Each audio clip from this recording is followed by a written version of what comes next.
Aujourd'hui, deux nouvelles histoires. À force, vous connaissez quand même le principe, des histoires vraies, mais cette fois-ci, dans cette vidéo, ce sera plus des histoires hardcore, mais qui, heureusement, ne finissent pas du tout en drame. Clairement, j'ai pas du tout envie de vous raconter des choses, ou clairement, il est déjà trop tard. Ah, c'est pas le but de la vidéo. Là, on va parler vraiment de personnes qui ont frôlé quelque chose de très grave, qui s'en sont sorties à un détail près quand même. Et ce qui fait peur, c'est pas spécialement quelque chose de très extraordinaire, mais c'est plutôt souvent vraiment une situation hyper banale, ou du quotidien, etc., mais qui dérape. Alors on va arrêter de blablater et on va commencer tout de suite par la première histoire. Je m'appelle Hugo et en 2021, je commence un petit boulot de réceptionniste de nuit dans un petit hôtel. C'est un travail hyper simple. Accueillir les clients tardivement, surveiller les caméras et répondre au téléphone. Je suis seule de 23h à 6h du matin. Et le troisième soir, un collègue du matin passe me voir justement avant de partir. Il s'appelle Marc et il me dit « Si t'as un souci cette nuit, appelle-moi, je ne suis pas loin ». Je trouve ça franchement très sympa, mais vers 2h du matin, l'hôtel il est complètement vide. Je regarde les caméras et il y a un étage qui est fermé depuis des mois pour travaux et personne n'est censé y aller. Mais pourtant, je vois quand même la lumière du couloir qui s'allume. Je me dis que bon, c'est peut-être un bug, rien de waouh. Et puis à 3h17, le téléphone de la réception sonne. C'est un numéro interne et c'est la chambre 407.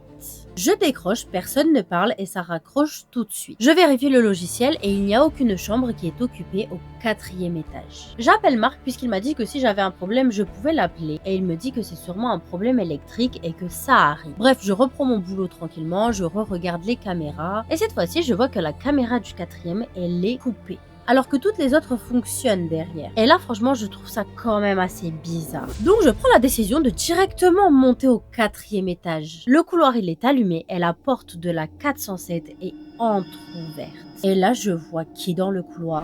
Marc. Il est au fond du couloir et il me regarde sans bouger. Et dans ses mains, je vois très bien qu'il tient quelque chose, mais il le cache derrière son dos. Donc je lui demande un peu sur le ton de la rigolade, mais mec, mais qu'est-ce que tu fais là à cette heure-là? Et il ne me répond pas. Mais à la place, il me sourit. Mais c'était pas du tout un sourire normal, c'était plus un truc vraiment hyper malsain. Je lui demande qu'est-ce qu'il a dans la main, mais toujours rien. Et il avance d'un pas vers moi. Et là, je sais pas pourquoi, je le sens, j'ai ce pressentiment, j'ai le flair. Et je comprends que ce n'est pas une blague, mais potentiellement qu'il attendait que je monte. Je ne réfléchis même pas une seconde car je sens que quelque chose ne va pas et je redescends immédiatement. Je vais m'enfermer dans mon bureau. J'appuie tout de suite sur l'alarme d'urgence. La police arrive en quelques minutes, ils montent directement au 4e, mais plus personne. La porte de secours est ouverte, mais Marc a disparu. Le directeur arrive vraiment quelques minutes après et il m'annonce quelque chose quand même qui m'a fait mes froid dans le dos.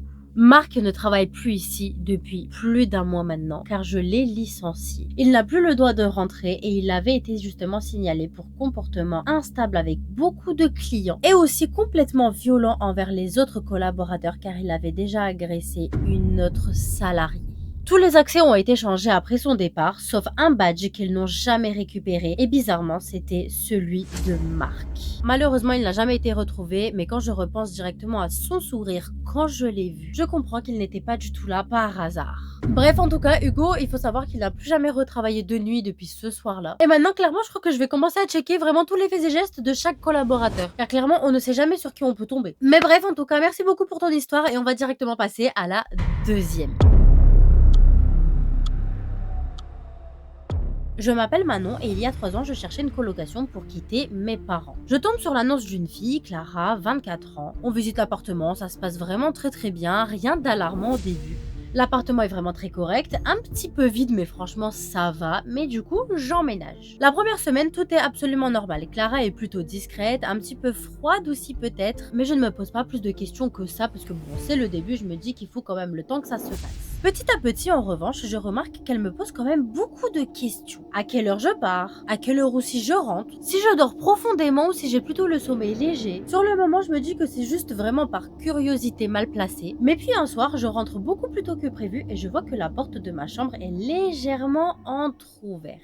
Mais je suis quand même quasiment sûre de l'avoir fermée. Alors je vérifie vite fait et rien ne manque, rien ne m'a été pris, rien ne m'a été volé, vraiment tout est à sa place. Donc je me suis dit bon c'est peut-être moi avec la fatigue etc, je l'ai potentiellement mal fermée. Sauf que quelques jours plus tard, ça recommence. Mais cette fois-ci, ce n'est pas la porte, c'est plutôt un tiroir qui n'était pas exactement comme je l'avais laissé. Franchement, en lisant mon histoire, tu vas me dire que c'est potentiellement que des petits détails, mais pour moi, je te jure que c'était largement assez pour me faire douter. Alors je décide quand même de faire un petit test. Avant de partir travailler, je coince discrètement un petit bout de papier dans l'encadrement de ma porte. Et s'il tombe, ça veut dire que quelqu'un est rentré. Le soir même, en rentrant du boulot, etc., je me fais à manger tranquillement et au moment d'aller dans ma chambre, je vois que le papier est par terre. À partir de là, je commence réellement à me méfier de ma nouvelle colocataire. Une semaine plus tard, Clara m'annonce qu'elle a pris la décision de changer les serrures de l'appartement pour justement la sécurité. Elle m'a dit qu'elle me donnerait justement le double plus tard car elle ne l'a pas encore fait, elle n'a pas eu le temps. Ça m'a quand même mis vraiment mal à l'aise, mais bon, sur le coup, je ne dis absolument rien. Mais au fond de moi, j'ai encore ce doute qu'il se passe vraiment quelque chose d'anormal. Donc un jour, je décide franchement d'être sûre. Je fais semblant de partir travailler absolument comme d'habitude. Je ferme la porte, je descends les escaliers et puis je remonte doucement et je reste dans le couloir sans faire le moindre bruit. Et au bout de quelques minutes, je rentre dans l'appartement, mais sans spécialement claquer la porte pour pas qu'elle m'entende. Et là, bizarrement, j'entends clairement qu'elle est dans ma propre chambre. Je reste figée 2-3 minutes parce que franchement, je ne suis pas sûre. Donc j'ai pas envie d'arriver dans ma chambre en mode mais qu'est-ce que tu fais là si elle n'est pas là? Mais à force de rester et à force d'entendre, quand il y a un doute, il y a plus de doute. Je l'entends bouger des choses, ouvrir mes tiroirs, manipuler mon bureau. Donc je prends mon téléphone et j'enregistre quelques secondes juste au cas où elle déciderait de mentir. Ensuite, ni une ni deux, franchement, je rentre brusquement dans ma chambre. Et Clara, qui est en plein milieu, mon ordinateur ouvert, et elle se retourne vers moi, mais sans panique, sans rien, sans même chercher à s'excuser. Elle me dit juste, je vérifiais quelque chose. Mais rien de plus. Je ne cherche même pas à discuter, je lui dis tout de suite que j'ai pris la décision de repartir chez mes parents. Donc je commence à mettre quelques affaires dans un sac, juste le strict minimum pour une première nuit, car je ne suis pas encore en train de fuir, je suis encore dans l'idée où je me dis que bon, je vais m'en aller calmement et doucement. Sauf que pendant que je suis en train de faire mon sac, le fermer, etc., j'entends la porte derrière moi, donc celle de ma chambre, qui se referme. Et puis également le bruit de la clé qu'on tourne. Je me retourne et la personne que j'ai en face de moi, ce n'est plus du tout la même. Son regard, il est complètement froid, fermé, comme si vraiment elle avait juste arrêté de jouer le rôle de la colocataire parfaite. Elle me dit vraiment hyper froidement et limite même en colère. Tu ne partiras pas d'ici comme ça, pas tant que je ne l'aurai pas décidé. Je reste posée, j'essaie de ne pas trop la brusquer car je panique réellement quand je la vois comme ça.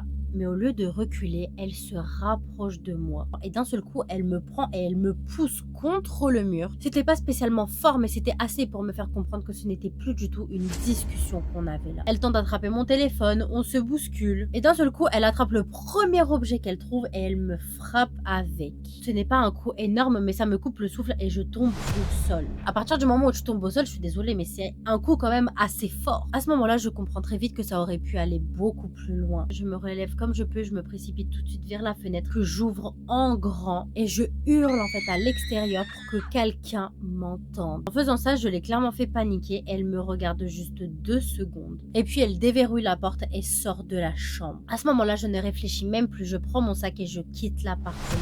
La police, elle est intervenue le soir même et quand ils ont fouillé sa chambre, ils ont trouvé des choses quand même assez glaçantes. Sous son lit, il y avait un sac avec des comprimés écrasés, du ruban adhésif, des cordes et plusieurs doubles des clés. Mais c'était pas juste des doubles des clés de la porte d'entrée, c'était des doubles de ma propre chambre. J'ai appris aussi qu'il y avait 2 anciennes colocataires qui avaient déjà signalé des intrusions dans leurs affaires avant de partir. Comme quoi, vraiment, le pire, ce n'est pas juste une visite hyper chelou. Le plus dangereux, parfois, c'est vraiment quand tu t'installes et que tu réalises que, en fait, il est déjà trop tard. Car tu commences vraiment à réaliser à ce moment-là avec qui tu es réellement en train de vivre. Mais en tout cas, merci beaucoup à toi aussi de nous avoir partagé ton histoire. Et la prochaine fois, avant de signer un bail de colocation, regarde genre même 10 fois avant. Ou renseigne-toi aussi sur la personne. Mais voilà, c'est la fin de ces 2 histoires. Un petit peu courtes, mais bon, j'ai trouvé quand même qu'il y avait beaucoup de détails et elles étaient quand même assez intenses. Donc j'espère vraiment qu'elles vous auront plu. Mais dans des histoires comme ça, ce que je trouve complètement fou, c'est à quel point tout peut basculer en l'espace de même pas un détail. Un simple choix, une simple confiance accordée beaucoup trop rapidement. Et ça peut prendre mais une tournure mais complètement différente dans ta vie. Moi, franchement, franchement, c'est celle de la colocataire qui m'a vraiment mis un petit coup, un petit frisson. Parce que c'est vraiment le genre de situation, mais genre tellement banal, tellement dans la vie, mais de tous les jours. Tu cherches un logement, tu cherches à payer aussi moins cher, tu veux avancer dans ta vie, tu veux prendre ton indépendance. Et au final, tu te retrouves en face de toi avec quelqu'un, mais genre de complètement psychopathe. En tout cas, si tu dois prendre la prochaine fois un appartement, va seul. Clairement, c'est un conseil. Mais prenez soin de vous, soyez prudents, sans tomber dans la paranoïa non plus, hein, même si c'est un petit peu compliqué avec des histoires comme ça. Mais écoutez toujours votre instinct, parce que je vous jure que votre instinct, il ne vous ment jamais. Et il a même souvent raison avant même qu'on comprenne le pourquoi du comment. Et nous, on se retrouve très très rapidement pour une prochaine vidéo.